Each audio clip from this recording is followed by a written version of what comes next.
La vida oculta de la Virgen María. La vida de la Santísima Virgen María según las visiones de la estigmatizada de Dulmen, Beata Ana Catalina Emmerich, capítulo 2.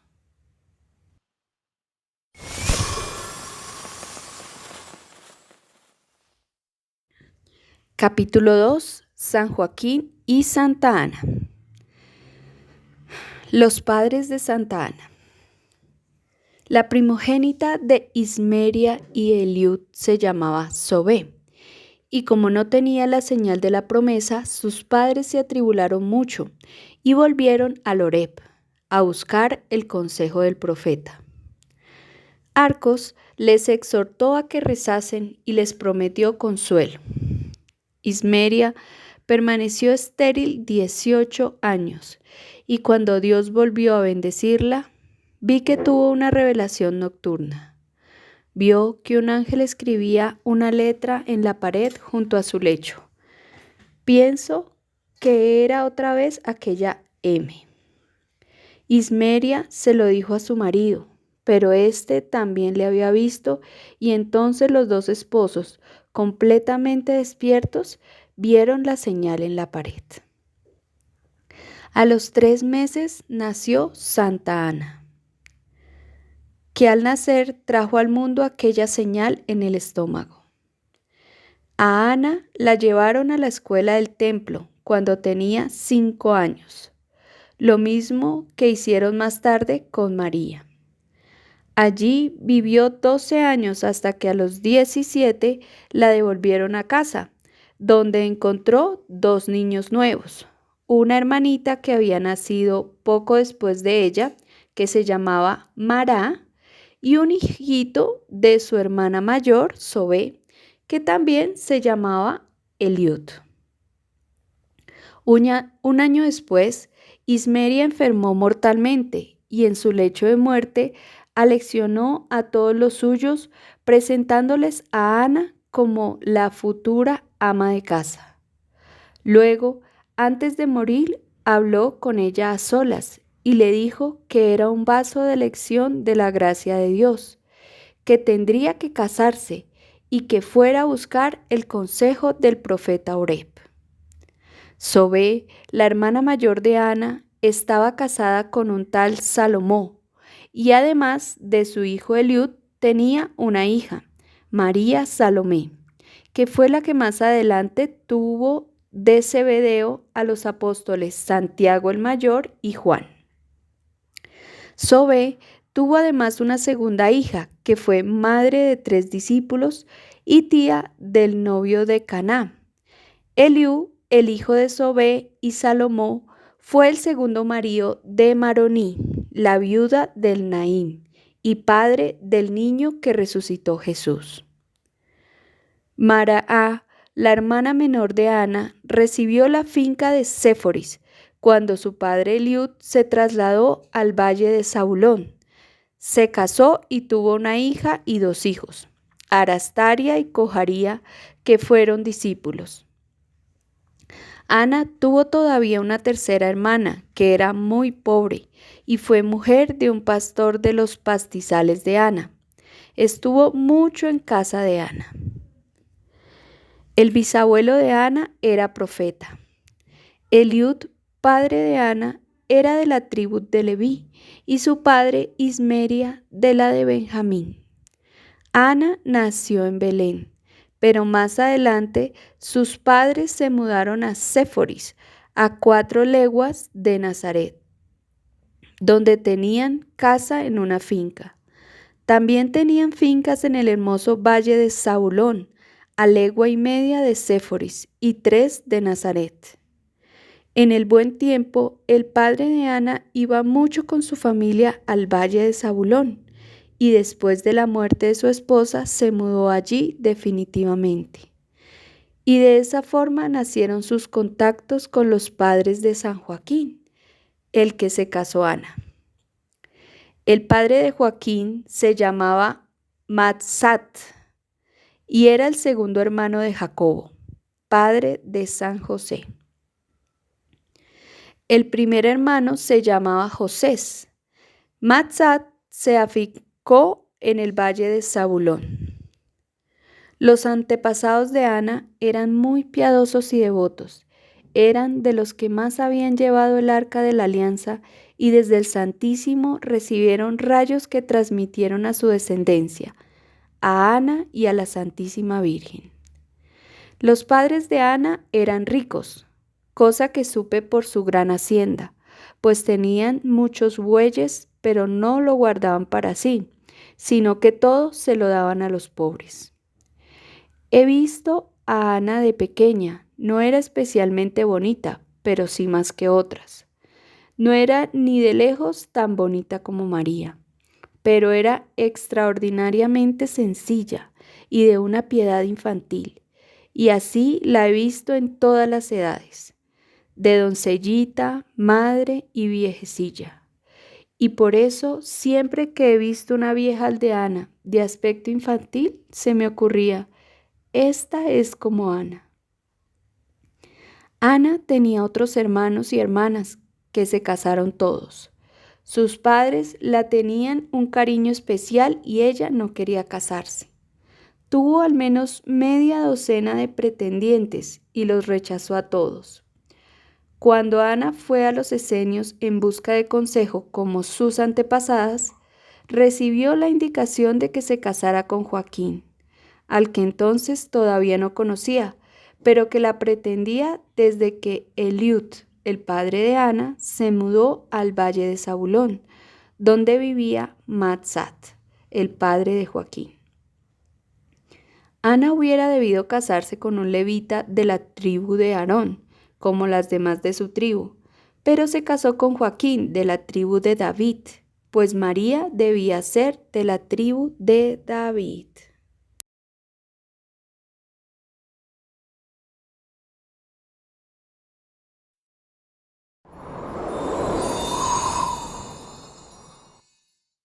San Joaquín y Santa Ana, padres de la Virgen.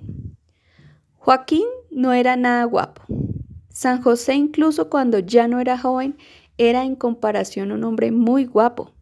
Joaquín era de figura menuda, ancho y sin embargo delgado. Y cada vez que pienso en él me veo obligada a reírme. Pero era un hombre maravilloso, santo y piadoso, además de pobre.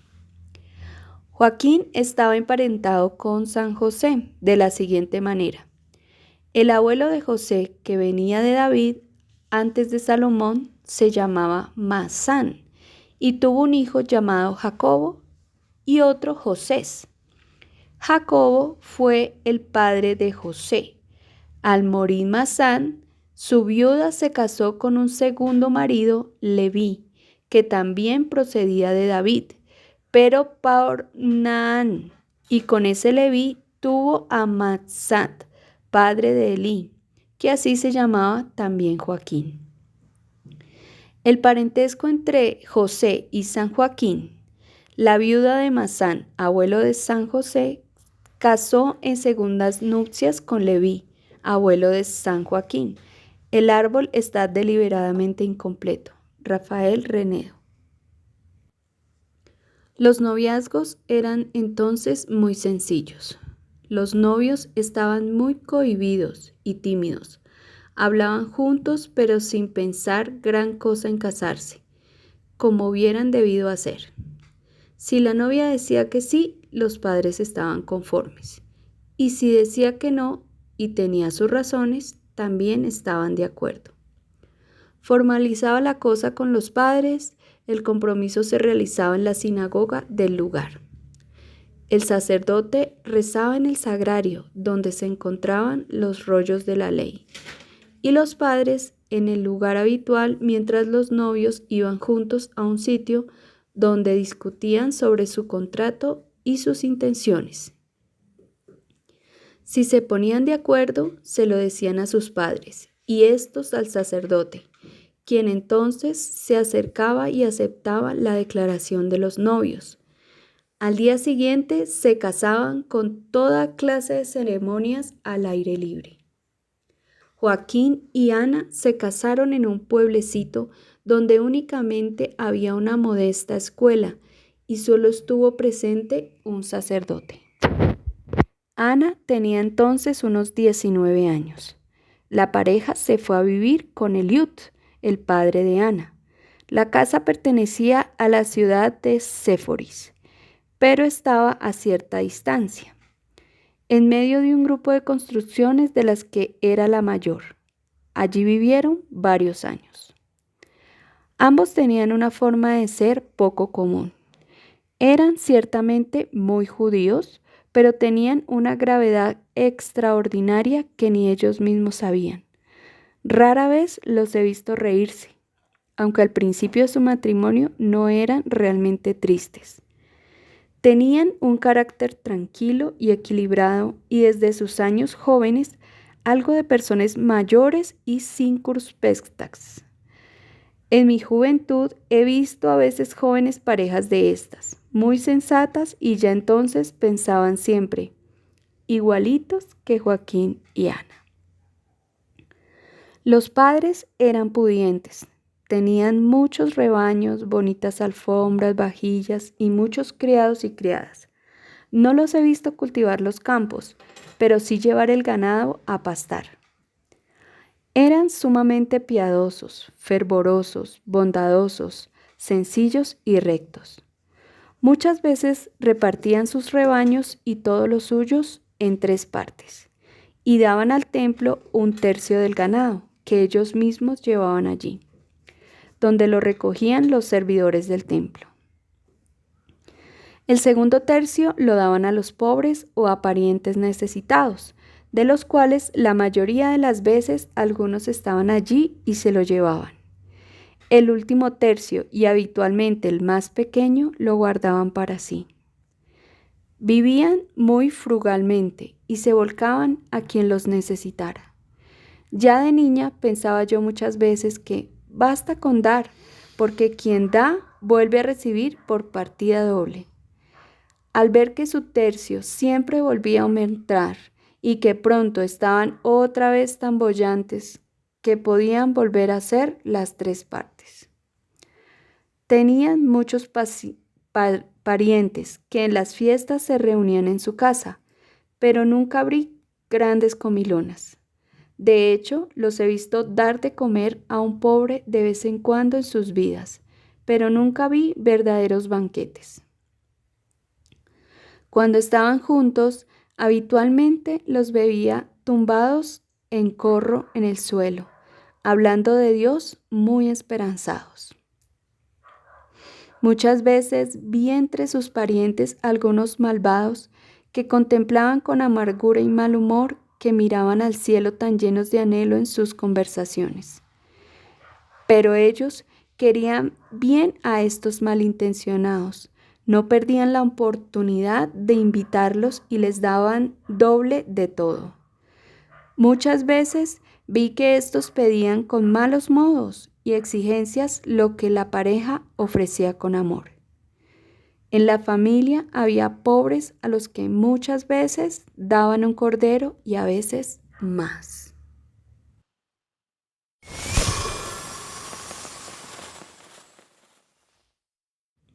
María de Elí.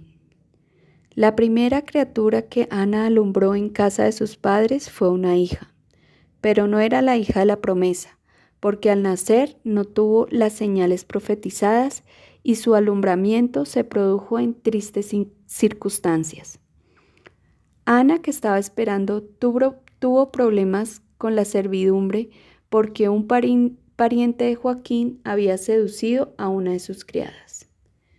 Ana, muy compunida de ver vulneradas así la severa disciplina de la casa, reprendió su falta a la criada con cierta dureza, y ésta se tomó su desgracia tan a pecho que malparió antes de tiempo un niño muerto. Ana estaba inconsolable, temía haber tenido la culpa y en consecuencia también dio a luz prematuramente. Y aunque su hija vivió, como no tenía las señales de la promesa y había nacido antes de tiempo, Ana lo tuvo por castigo de Dios y estaba muy afligida, pues creía haber pecado. No obstante, se alegraron de corazón con su hijita recién nacida y la llamaron también María. Era una niña cariñosa, piadosa y dulce, que siempre vi crecer gordita y fuerte. Sus padres la tenían mucho cariño, pero les quedaba cierta intranquilidad y tristeza porque sabían que no era el fruto santo que esperaban de su unión. Santa Ana, que se casó 3 veces, tuvo de su primer matrimonio con San Joaquín 2 hijas.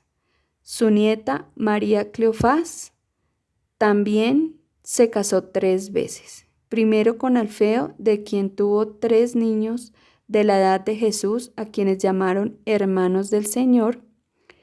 Al enviudar, María Cleofás se casó con Sabas, de quien tuvo a José Barsabás, y al volver a enviudar, se casó por tercera vez y fue madre de Simeón de Jerusalén. El árbol está deliberadamente incompleto, Rafael Renedo. Desde entonces hicieron penitencia por mucho tiempo y vivieron en mutua continencia. Ana se quedó estéril, lo que siempre consideraron consecuencia de sus pecados, y por tanto redoblaron sus buenas obras. Frecuentemente se retiraban a orar fervorosamente, separados largas temporadas uno de otro, daban limosnas y enviaban ofrendas al templo.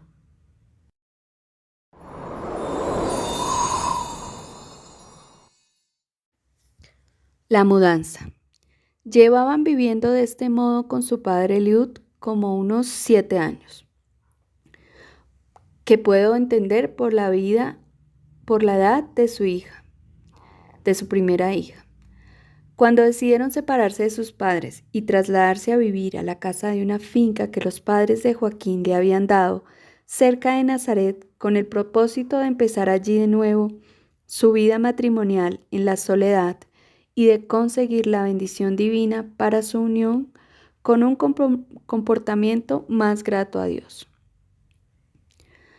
Vi que retomaron esta decisión en familia y que los padres de Ana prepararon el ajuar de sus hijos, repartieron sus rebaños y apartaron para el nuevo hogar bueyes, asnos y corderos, que eran mucho más grandes que los que hay por aquí entre nosotros.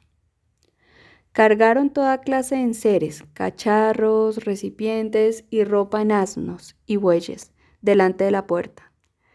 Aquella buena gente era tan hábil en cargarlo como los animales en recibirlo y transportarlo.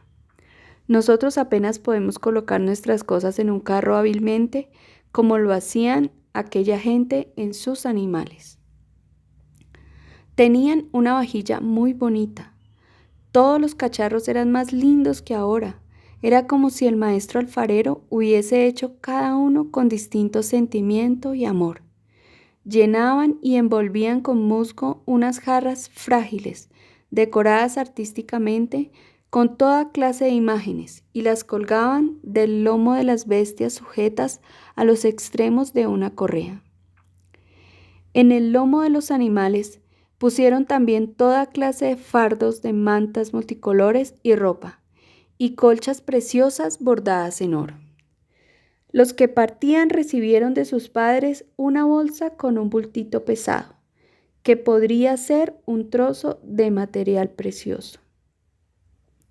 Cuando todo estuvo listo, se incorporaron a la comitiva criados y criadas, que arrearon el ganado y las acémilas hasta el nuevo domicilio, que estaba a 5 o 6 leguas de allí.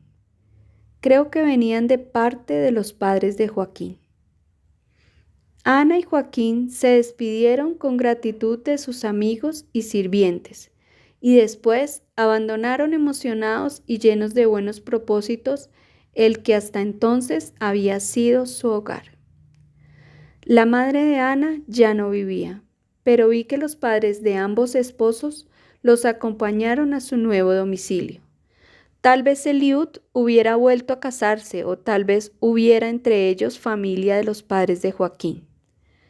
María Elí, la primera hija de Ana, que tendría 6 o 7 años, iba también en la comitiva.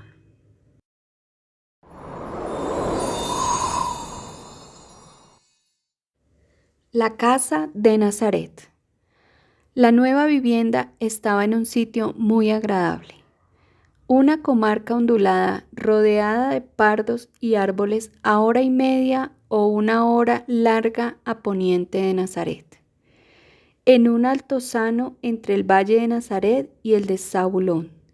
Desde la casa llevaba a Nazaret una caña orlada con una arboleda de terebintos.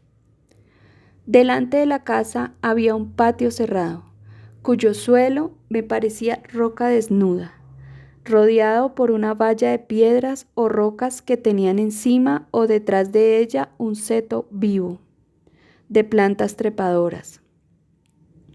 A un lado del patio se encontraban pequeñas edificaciones ligeras para la servidumbre y para guardar toda clase de aperos, así como un cobertizo abierto para albergar el ganado y las bestias.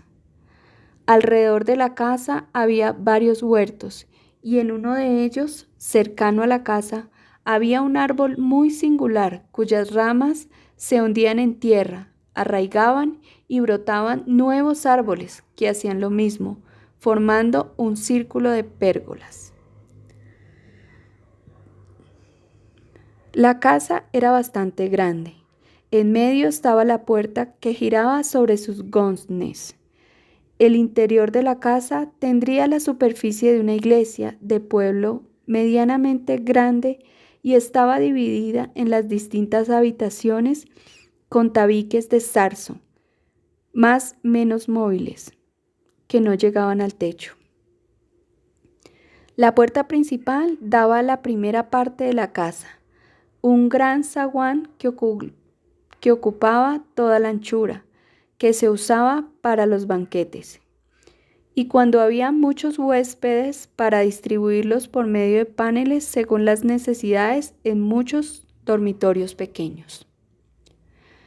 Enfrente de la puerta principal, una puerta ligera en el centro de la pared trasera del vestíbulo daba entrada a la parte central de la casa, es decir, a un pasillo que llevaba a los 4 dormitorios de la derecha y a los 4 de la izquierda de esta parte de la casa. Estos dormitorios también estaban formados con tabiques ligeros, poco más altos que un hombre, que por su parte superior terminaban en enrejados abiertos. Desde aquí, el pasillo llevaba a la tercera parte o parte de atrás de la casa, que no era rectangular, sino que al igual que el contorno de la casa, terminaba en pico o semicircular como el coro de la iglesia.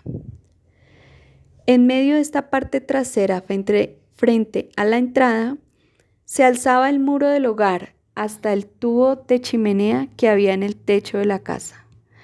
Al pie de este muro se hallaba el fogón donde se cocinaba. Delante de él colgaba del techo una lámpara de 5 brazos. El espacio que estaba detrás y a ambos lados del hogar estaba dividido con mámparos en varios cuartos más grandes. Detrás del hogar, dispersos tapices formaban las paredes de los dormitorios, el oratorio, el comedor y el cuarto de trabajo de la familia. Detrás del hermoso huerto de frutales de la casa había campos, más allá un bosque y detrás de él una montaña.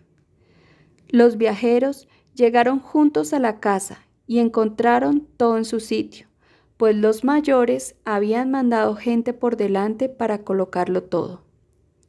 Los criados y criadas habían descargado y puesto todo en su sitio tan bien y con tanto orden como cuando lo cargaron, pues eran tan serviciales y trabajaban con tanto sentido y tan silenciosamente que no hacía falta mandarles los detalles como ocurre hoy en día.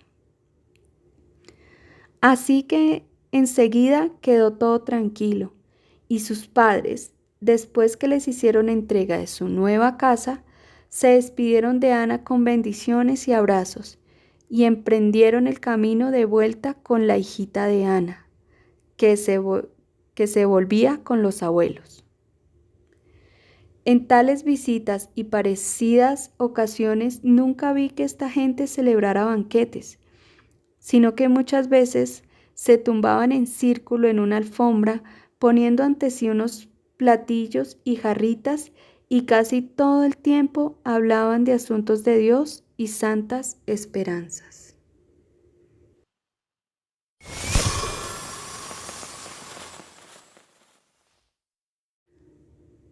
La nueva vida de Joaquín y Ana. Aquí vi que esta santa pareja empezó una nueva vida. Querían sacrificar a Dios todo el pasado y pensar que estaban juntos por primera vez para esforzarse en implementar con una vida más grata a Dios aquella bendición que era lo único que deseaban fervorosamente para sí. Los vi andar a los dos entre sus rebaños y dividirlos en tercios para distribuirlos entre el templo, los pobres y ellos mismos, como anteriormente dije de sus padres. Hacían llevar al templo la parte mejor y más selecta. Los pobres recibían un buen tercio y la peor parte se la reservaban para sí. Hacían con todo lo suyo. Su casa era bastante amplia y vivían en cuartitos separados donde muchas veces los vi rezar con gran fervor cada uno por su lado. Así vivieron mucho tiempo, daban grandes limosnas y por más veces que los vi repartir sus rebaños y pertenencias, todo volvía a aumentar rápidamente. Vivían muy austeramente, en castidad y continencia. Durante su oración les veía ponerse cilicios y muchas veces vi a Joaquín implorar a Dios en los lejanos pastizales de sus rebaños. Los 19 años siguientes al nacimiento de su primera hija vivieron con esta severa conducta en la presencia de Dios, anhelando constantemente la bendición de la fertilidad, mientras su aflicción iba en aumento. La mala gente de la comarca se acercaban a ellos para insultarlos. Tienen que ser mala gente, puesto que no tienen hijos. La hijita que está con los padres de Ana no debe ser suya. Ana es estéril. La niña aquella es adoptiva, pues si no, la tendrían con ellos, etc. Estas habladuras todavía deprimían más a aquella buena gente.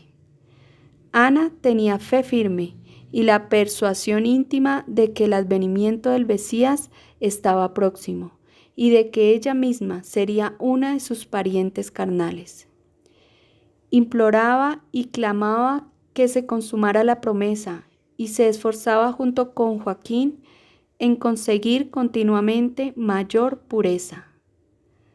La entristecía profundamente la afrenta de su esterilidad y apenas podían dejarse ver en la sinagoga sin que la ofendieran. Joaquín, aunque flaco y bajito, era robusto y a menudo lo vi llevar ofrendas de ganado a Jerusalén. Ana tampoco era alta y su figura era muy delicada. Adelgazó tanto con sus preocupaciones que las mejillas se le hundieron completamente, aunque conservaba cierto rubor. Siguieron con la costumbre de repartir de vez en cuando sus rebaños con el templo y los pobres, y cada vez hacían más pequeña la parte que se reservaban para sí.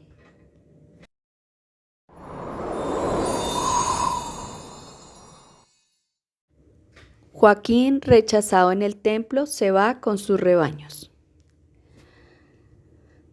Después de haber implorado sin éxito tantos años la bendición de Dios para su matrimonio, vi que Joaquín quiso llevar una vez más su ofrenda al templo. Los dos se separaron para hacer penitencia, y una noche los vi ceñidos de cilicios rezando tumbados en el duro suelo. Luego, al romper el alba, Joaquín salió campo a través de los pastizales de su ganado. Ana volvió a quedarse sola y poco después envió unos criados en pos de Joaquín con palomas y otras aves, y toda clase de objetos en jaulas y cestas que Joaquín quería ofrecer al templo. Joaquín tomó 2 asnos de sus pastos y los cargó con estas y otras cestas en las que creo que metió 3 animalitos blancos y alegres de largos cuellos que ya no me acuerdo si eran corderos o cabritillos. Llevaba en un palo un farol que brillaba como una candela dentro de una calabaza. Así le vi llegar con sus criados y bestias de cargar a un bonito campo verde que hay entre Betania y Jerusalén, en el que más adelante vi que Jesús descansó muchas veces. Subieron hacia el templo y dejaron los asnos en el mismo albergue del templo, cerca del mercado del ganado, donde más adelante pararon cuando ofrendaron a María. Al igual que en aquella ocasión, subieron sus ofrendas por la escalera, atravesaron las viviendas de los servidores del templo y entonces, después de entregarles las ofrendas a estos, los criados de Joaquín se volvieron. Joaquín fue entonces al patio donde estaba la alberca donde se lavaban todas las ofrendas y luego siguió por un largo pasillo hasta una sala a la izquierda del lugar donde estaba el altar de los perfumes, la mesa de los panes de proposición y el candelabro de 7 brazos. Allí estaban congregados otros que habían traído ofrendas. A Joaquín le examinaron exhaustivamente y Rubén, un sacerdote, rechazó sus ofrendas y en vez de colocarlas bien visibles con las demás, detrás de la reja, en el lado derecho de la sala, las echó a un lado. Después, delante de todos los presentes, abochornó en voz alta al pobre Joaquín a causa de su esterilidad. No le permitió acercarse y le mandó a un rincón vergonzoso y entre rejas. Joaquín abandonó el templo con la mayor tribulación y pasando por Betania fue en busca de consuelo y consejo a casa de una congregación de esenios de la región de Maquerone. En esta casa y antes en aquella otra que estaba cerca de Belén, había vivido el profeta Manahem, quien predijo a Herodes en su juventud que reinaría y cometería grandes crímenes. De allí Joaquín fue al monte Herbón, donde estaban sus rebaños más alejados. Su camino le llevó a través del desierto de Gabdí al otro lado del Jordán. El Hermón es un monte largo y estrecho que tiene la solana cubierta de verdor y llena de esplendos frutales, mientras que el lado opuesto está cubierto de nieve.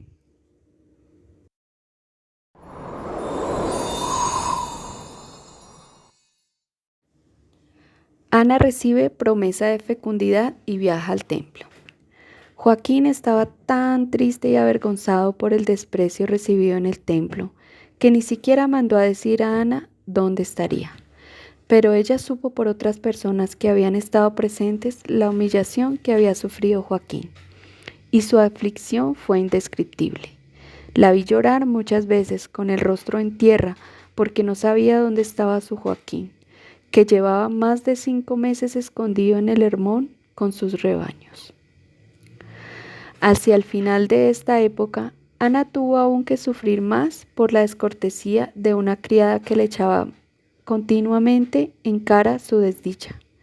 Pero un día, al principio de la fiesta de las cabañuelas, cuando esta criada pretendió pasar la fiesta fuera de casa, Ana, prevenida como estaba por la seducción del anterior, se lo prohibió como madre prudente que era. Entonces la criada la echó en su cara su infecundidad y que Joaquín la hubiera abandonado, diciéndola que eran castigos de Dios por su dureza, de un modo tan violento que Ana no quiso aguantarla más tiempo en casa y la envió con regalos a casa de sus padres, acompañada por 2 criados con la explicación de que aceptaran de nuevo a su hija en el mismo estado en que la había recibido, pero que no se sentía en paz de tenerla más tiempo a su custodia. En cuanto despidió a la criada, Ana se fue a su cuarto a rezar tristemente.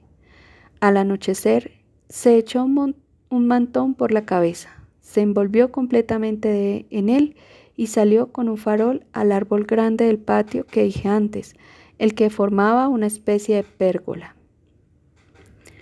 Encendió una lámpara que colgaba del árbol en una especie de caja y se puso a rezar leyendo un rollo de pergamino. El árbol era muy grande y tenía dentro asientos y pérgolas. Hundía sus ramas por encima del muro hasta el suelo, donde volvían a arraigar y a rebrotar ramas que de nuevo volvían a colgar y arraigar y rebotar, y así sucesivamente hasta formar toda una serie de pérgolas. Este árbol es de la misma especie que el árbol de la fruta prohibida del paraíso. Sus frutos cuelgan de 5 en 5 de las puntas de las ramas. Tienen forma de peras. Por dentro son carnosos con venas de color sangre y tienen en el medio un hueco a cuyo alrededor están las pipas dentro de la carne. Las hojas son muy grandes y me parece que fueron las que usaron Adán y Eva para cubrirse en el paraíso. Los judíos las usaban sobre todo para adornar las paredes en las fiestas de las cabañuelas, porque poniéndolas como escamas, se ensamblaban muy cómodamente por los bordes. Ana estuvo mucho tiempo clamando a Dios debajo del árbol, que aunque le hubiese cerrado el vientre, no mantuviese lejos a su piadoso compañero Joaquín. Y mira, he aquí que entonces se le apareció un ángel del Señor, que bajó de lo alto del árbol, se le puso delante y la dijo que tranquilizara su corazón, que el Señor había escuchado su corazón, que fuera al templo a la mañana siguiente con 2 criadas y que llevara palomas para la ofrenda. La oración de Joaquín también había sido escuchada y ya iba con su ofrenda de camino al templo. Ella lo encontraría debajo de la puerta dorada. La ofrenda de Joaquín sería aceptada y ambos serían bendecidos. Pronto sabría el nombre de la criatura. El ángel le dijo también que había llevado la misma embajada a su marido y dicho esto, desapareció. Llena de alegría, Ana dio gracias a Dios misericordioso. Volvió a entrar en casa y preparó con las criadas lo necesario para viajar al templo la mañana siguiente. Vi que a continuación rezó y se acostó para dormir. Su lecho consistía en una manta estrecha y un cojín redondo para debajo de la cabeza. Por las mañanas enrollaba la manta. Ana se quitó el vestido exterior, se envolvió de pies a cabeza en una tela ancha y se tendió toda estirada sobre el costado derecho, de cara a la pared de su cuartito, a lo largo de la cual estaba su lecho. Cuando llevaba dormida un ratito, vio descender sobre ella desde arriba un resplandor de luz que se concentró junto a su lecho en forma de joven resplandeciente. Era el ángel del Señor, que le dijo que concebiría una criatura santa. Luego extendió su mano por encima de ella. Escribió en la pared grandes letras numerosas. Era el nombre de María. He conocido el contenido de la frase, palabra por palabra. En resumen, expresaba que ella debía concebir, que su fruto sería único y que la fuente de esa concepción era la bendición que recibió Abraham. La he visto indecisa, pensando en cómo se lo comunicaría a Joaquín, pero se consoló cuando el ángel le reveló la visión de Joaquín. Tuvo entonces la explicación de la concepción inmaculada de María, y supe que en el arca de la alianza había estado oculto el sacramento de la encarnación, la inmaculada concepción, el misterio de la redención de la humanidad caída. ¡Wow! ¡Qué hermosura! Bueno, sigamos. El ángel volvió a desaparecer mientras se disolvía en luz. Ana, que mientras tanto había tenido en el sueño un movimiento de íntima alegría, se incorporó en el lecho semidespierta, rezó fervorosamente y sin darse cuenta bien, volvió a dormirse. Pero después de medianoche se despertó contenta, como por una intuición interior, y vio espantada y contenta lo que estaba escrito en la pared. Eran como grandes letras relucientes, rojas y doradas, aunque no muchas. Las miró compungida y con alegría indescriptible hasta que se apagaron al amanecer. Lo vio todo tan claro y su alegría creció de tal manera que cuando se levantó parecía completamente rejuvenecida. En el instante en que la luz del ángel llevó la gracia a Ana, vi un resplandor bajo su corazón y reconocí en ella a la Madre elegida, el vaso glorioso de la gracia venidera. Solo puedo expresar lo que distinguí en ella diciendo que supe que era una madre bendita, a la que le adornaban una cuna, le vestían su camita o le abrían un tabernáculo para que recibiera y conservara dignamente la santidad. Vi que Ana, abierta a la bendición por gracia de Dios, es indecible la forma maravillosa en que lo supe, pues reconocí en Ana la cuna de la salvación humana y al mismo tiempo un vaso sagrado de la iglesia, del cual se había retirado el cenotafio, y esto también lo supe de forma natural. Y todo este conocimiento era una sola cosa al mismo tiempo, natural y sagrada. Me parece que Ana tenía entonces 43 años. Entonces Ana se levantó, encendió su lámpara, rezó y emprendió viaje a Jerusalén con sus ofrendas. Aunque la aparición del ángel solo la sabía ella, esa mañana todos los de la casa exultaban con maravillosa alegría.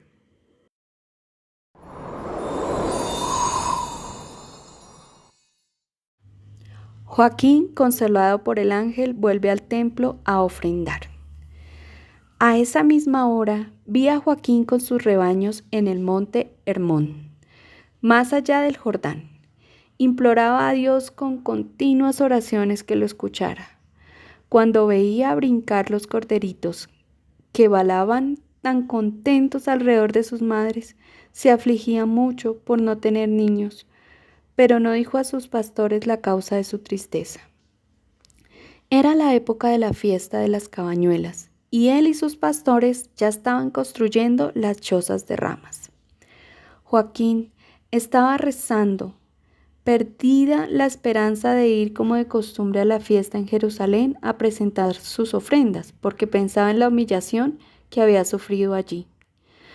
Cuando se le apareció el ángel, que le ordenó que viajara consolado al templo, ya que su ofrenda sería aceptada, su oración escuchada, y encontraría a su esposa debajo de la puerta dorada.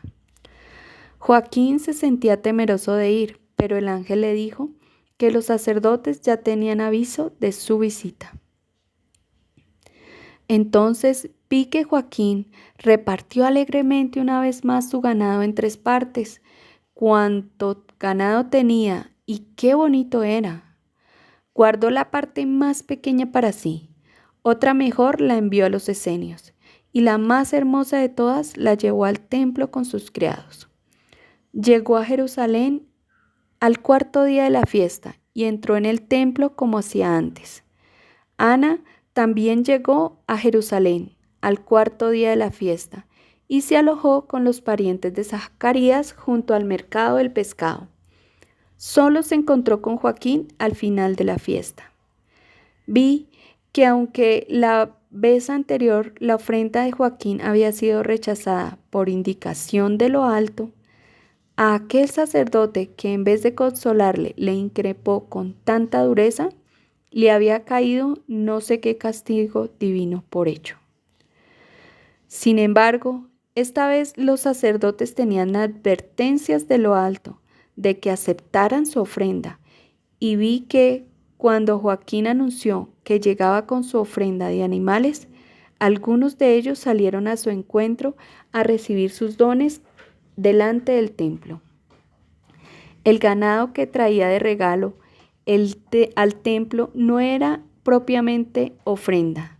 Su ofrenda para el sacrificio consistía en 2 corderitos y 3 animalitos alegres, creo que cabritillos.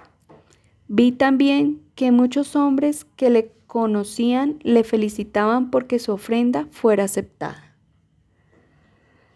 En el templo todo estaba abierto y adornado con guirnaldas de hojas y frutas, y habían puesto una enramada en su sitio donde había 8 columnas exentas. Joaquín hizo el mismo recorrido que la vez anterior. Su ofrenda fue sacrificada y quemada en el sitio de costumbre, pero parte de ella se quemó. Sin embargo, en otro lugar, me parece que a la derecha del atrio donde estaba la gran cátedra, los sacerdotes celebraron una ofrenda de perfumes en el santo. Encendieron lámparas y también algunas luces del candelabro de los 7 brazos, aunque no las 7 a la vez. A menudo he visto que encendían distintos brazos del candelabro según las ocasiones.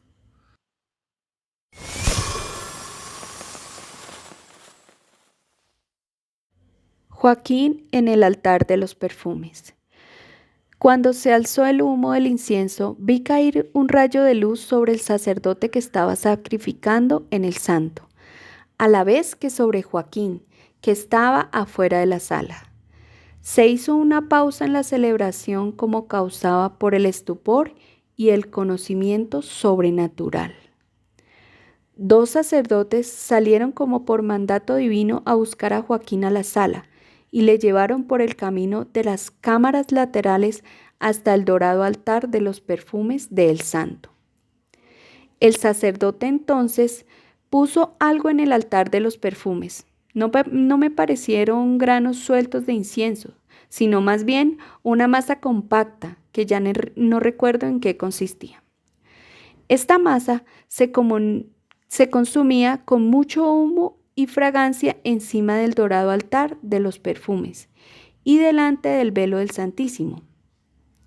El sacerdote abandonó el santo y Joaquín se quedó solo, mientras se consumía la ofrenda del incienso.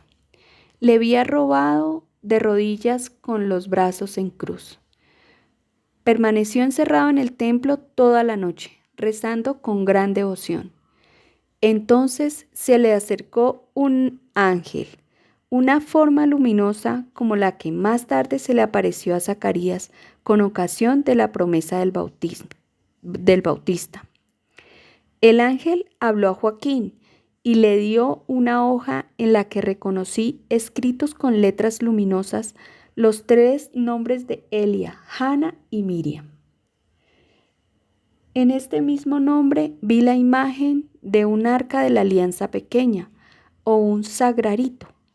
Joaquín se puso la hoja sobre el pecho, bajó la túnica.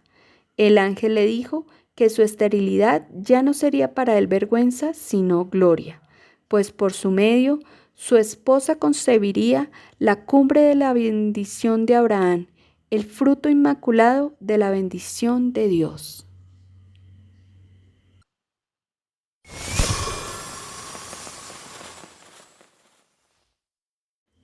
El plan de la salvación en la bola de luz. Como Joaquín no llegaba a comprenderlo, el ángel le llevó detrás de la cortina, lo bastante separada de la reja del Santísimo como para poder estar de pie, y se acercó al arca de la alianza, de la que me parece que sacó algo. Puso delante de Joaquín una bola reluciente, un disco luminoso, y le ordenó que echara allí encima su aliento y que mirara. Con el aliento de Joaquín en el círculo de luz se formaron toda clase de imágenes y él las veía. Su aliento no había empañado el círculo y el ángel le dijo que Ana concebiría su criatura tan limpia como un aliento había dejado a la bola. Después vi que el ángel levantó la bola de luz, que era ahora como una circunferencia en el aire, y vi en ella como a través de un agujero una sucesión de cuadros sucesivos desde la caída del pecado hasta la salvación de la humanidad. Todo un mundo creció y se fue separando de la bola. Lo supe y lo entendí todo, pero ya no puedo repetirlo en detalle. Arriba, en la cumbre más alta, vi a la Santísima Trinidad, y por debajo de ella y a un lado, el paraíso, Adán y Eva, el pecado original, la promesa de la salvación con todas sus prefiguraciones, Noé, el diluvio, el arca, la bendición recibida por Abraham, el traspaso de la bendición de Abraham a su primogénito Isaac y de Isaac a Jacob, y luego cómo el ángel se la quitó a Jacob cuando forcejearon, y después cómo llegó la bendición a José en Egipto, y cómo la bendición se hizo de un grado superior en José y su mujer, y luego cómo Moisés sustrajo de Egipto lo santo de la bendición, junto con las reliquias de José y de su mujer Asenet, y cómo el Santísimo del Arca de la Alianza se convirtió en la sede de Dios, vivió en medio de su pueblo. Luego vi el servicio a lo santo y la conducta de Dios con él, las instrucciones y enlaces para desarrollar la estirpe santa, el linaje de la Santísima Virgen y todas las prefiguraciones y símbolos de la Virgen y del Salvador en la historia y en los profetas. Todo aquello lo vi en símbolos que estaban alrededor, así como arriba, abajo y dentro del círculo de luz. Vi grandes ciudades, torres, palacios, tronos, puertas, jardines, flores, y todo ello maravillosamente unido entre sí como puentes de luz, y combatido y asaltado como bestias feroces y otras apariciones violentas. Todos estos cuadros presentaban cómo el linaje de la Santísima Virgen María, en la que Dios quiso encarnarse y humanarse, fue conducido por la gracia de Dios a través de muchas tentaciones y combates, lo mismo que todos los santos. También me acuerdo de haber visto en cierto punto de esta serie de cuadros un jardín rodeado por todas partes por un espeso seto de zarzas, que en vano intentaban atravesar multitud de serpientes y bichos repulsivos. Vi también una torre firme, asaltada por todas partes por guerreros que se despeñaban desde allá al intentarlo. Vi muchos cuadros de este tipo que se referían a la historia de la Santísima Virgen y de sus antepasados. Los pasos y puentes que lo unían todo significaban la victoria sobre los obstáculos, estorbos e interrupciones de la salvación. Era como si la misericordia de Dios hubiera introducido carne limpia y sangre purísima en la humanidad, como en un turbio torrente, y que sus elementos dispersos tuvieran que reencontrarse con grandes trabajos y fatigas, mientras la corriente entera trataba de incorporárselos y empañarlos. Finalmente, tras mucho enturbiar y purificar, y merced a las incontables gracias de Dios y a las fieles colaboraciones humanas, continuamente vertidas en nuevos torrentes, aquellos elementos dispersos se habían reunido y ahora surgía del torrente como la Virgen Santa, en la que el Verbo se hizo carne y habitó entre nosotros. Entre las imágenes que vi en la bola de luz había muchas que se nombran en la letanía lauretana de la Santísima Virgen, imágenes que siempre veo, entiendo y adoro con profunda devoción cada vez que rezo la letanía. Y las imágenes de la bola siguieron desarrollándose hasta la plenitud de la misericordia de Dios con esta humanidad, sumida en infinita división y dispersión. Y las imágenes de la bola de luz se juntaron con la de Jerusalén celestial, al otro lado, a los pies del trono de Dios, enfrente del paraíso. Cuando terminé de ver todos estos cuadros, desapareció la ola de luz, que en realidad no era más que una serie de imágenes dentro de un disco de luz que salían de un punto y volvían a perderse en él. Pienso que todo ello fue el conocimiento que el ángel le reveló a Joaquín en una visión que yo también vi.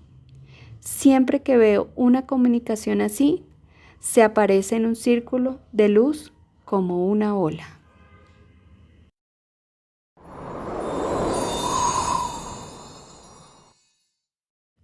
Joaquín recibe la bendición del Arca de la Alianza. Sin abrir la puerta del arca, el ángel sacó algo de adentro. Era el misterio del Arca de la Alianza, el sacramento de la Encarnación, de la Inmaculada Concepción, el cumplimiento y la culminación de la bendición de Abraham. Entonces le vi ungir o signar la frente de Joaquín con las puntas de los dedos índice y pulgar, y le daba a comer un bocado resplandeciente y a beber el líquido luminoso de un vasito resplandeciente que tomó con 2 dedos, que era de la forma del cáliz de la cena, pero sin pie. Me pareció también que con estos alimentos le daba en la boca una espiguita luminosa de trigo y una uvita de luz, y entendí que en lo sucesivo desaparecieron de Joaquín las ganas de pecar y toda impureza. Vi a continuación que el ángel le había hecho partícipe a Joaquín de la más alta cumbre y la flor suprema de aquella bendición que Dios dio a Abraham y que finalmente pasó de José a lo santo del Arca de la Alianza, sede de Dios entre su pueblo.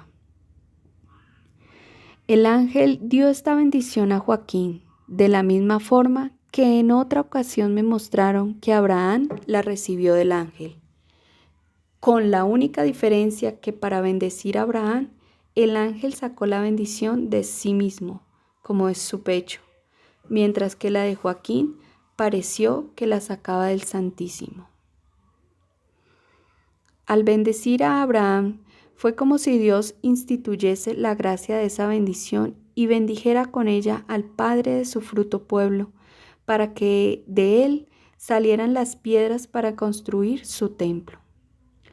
Pero cuando Joaquín recibió la bendición, fue como si el ángel retirase lo santo del tabernáculo del templo y se lo pasase a un sacerdote para que formara con ella el vaso sagrado donde habría de encarnarse el Verbo. Esto es inexpresable, porque es el Santísimo invulnerable herido en los seres humanos por el pecado original. Desde mi más temprana juventud, al contemplar el Antiguo Testamento, he visto muchas veces el interior del Arca de la Alianza y siempre he sentido que todo aquello era como el interior de una iglesia perfecta, solo que era más seria y temible. No solamente he visto dentro de ella las tablas de la ley como palabra de Dios escrita, sino también la presencia sacramental de Dios vivo, que era al mismo tiempo como la raíz del vino y el trigo, de la carne y sangre de la futura ofrenda de salvación. Era una bendición por cuya gracia, con la temerosa cooperación según la ley de los que procedían de aquel tronco, finalmente brotó aquella pura flor donde el Verbo se hizo carne y en la que Dios se hizo hombre, para ser carne y sangre para nosotros. En la nueva alianza, Dios se ha instituido a sí mismo con su humanidad y su divinidad en un sacramento que si no lo gustamos, no tendremos vida eterna.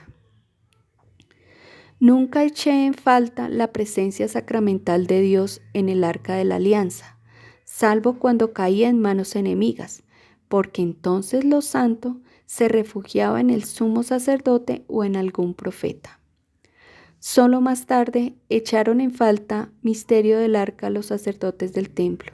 Desde entonces se extraviaron del todo y se volvieron farisaicos. Más adelante, el arca de la alianza sin lo santo y solo con las tablas de la ley se me asemejaba al templo de los samaritanos, en el Jarisim, o a una iglesia actual en la que no esté el Santísimo Sacramento y en vez de tablas de la ley escritas por mano de Dios, solo haya sagradas escrituras entendidas por seres humanos.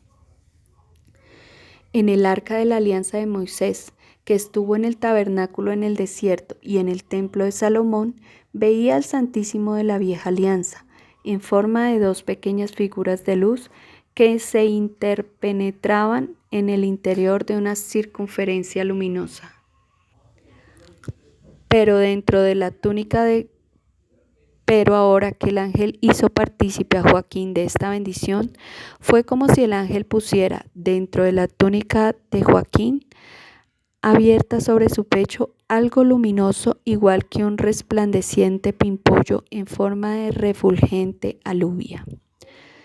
Al entregarle la bendición a Abraham, también le pasaron esta gracia, que residió en él con la eficacia fijada por Dios, hasta que la transmitió a su primogénito Isaac, de quien pasó a Jacob y de este a José, por medio del ángel, y de José y su mujer llegó aún con mayor significado el arca de la alianza.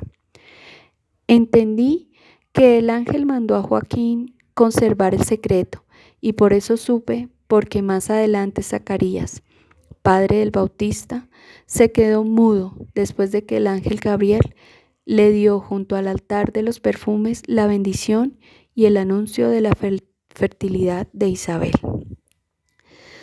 Se me reveló que con esta bendición Joaquín recibió el fruto supremo y el cumplimiento propiamente dicho de la bendición de Abraham, la bendición para la concepción inmaculada de la Virgen Santísima, que aplastó la cabeza de la serpiente. Acto seguido, el ángel volvió a sacar a Joaquín al santo y se desvaneció. Joaquín cayó al suelo en éxtasis, completamente rígido, y cuando volvieron a entrar los sacerdotes, lo encontraron allí, con la cara resplandeciente de alegría. Lo levantaron reverentemente y lo llevaron afuera, a una silla en la que normalmente solo se sientan sacerdotes.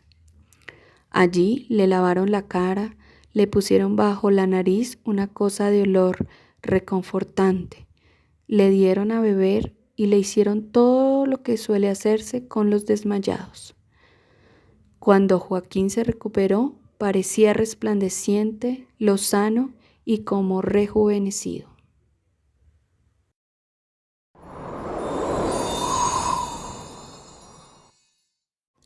Bueno, espero que hayan disfrutado tanto como yo este hermoso capítulo.